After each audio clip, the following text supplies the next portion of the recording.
Pauwi na kami guys, pauwi na. Grabe, nalasing. Yan ako si Carol. Oh. Lasing ka na ba? Hindi naman. Hindi naman tumagal yun. Kasi yung tubig. Eh si Boss Mike TV, ayun.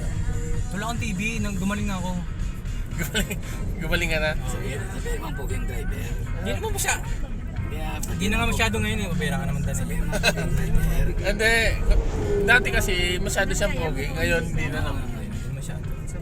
Mas bakit kahit hindi naman nila sabihin yan, di ba Mike? Nakikita naman na. Pero ano lang, Obvious naman. salamat sa airport. Anong airport? Di tayo pupunta Airport. road. Dito lang tayo sa Tansa. Kumbaga kasi nga agad na nangyari. Siyempre mga barbero. Alam mo, kami Minsan sa lang mga makasakay barber, ng kotse na. marunong magupit talaga yun. Minsan lang kami makasakay ng kotse. Nakapokus dyan ang rider. Focus din talaga. Sabi ni Daniel kay Kuya Martin. Ito sa amin. Ha? Ayun, si Kuya Jacob. Pinakatid mo ko sa Ano amin. ba si Kuya Jacob? Di natabunan. Ginagalan. Lunes doon ako sa Malabon eh. Ha? Sa Malabon ako doon sa Lunes. Ado, ihatid ka namin ngayon doon para mauna ka na.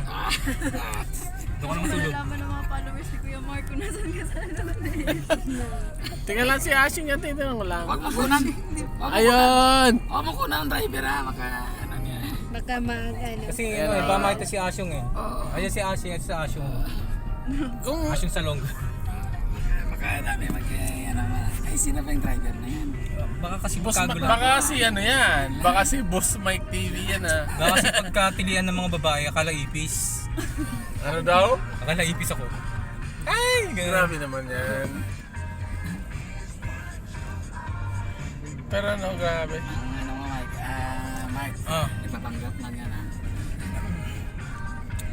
Oo nga eh. Daniel oh. Ikaw bad na eh. Oo nga eh.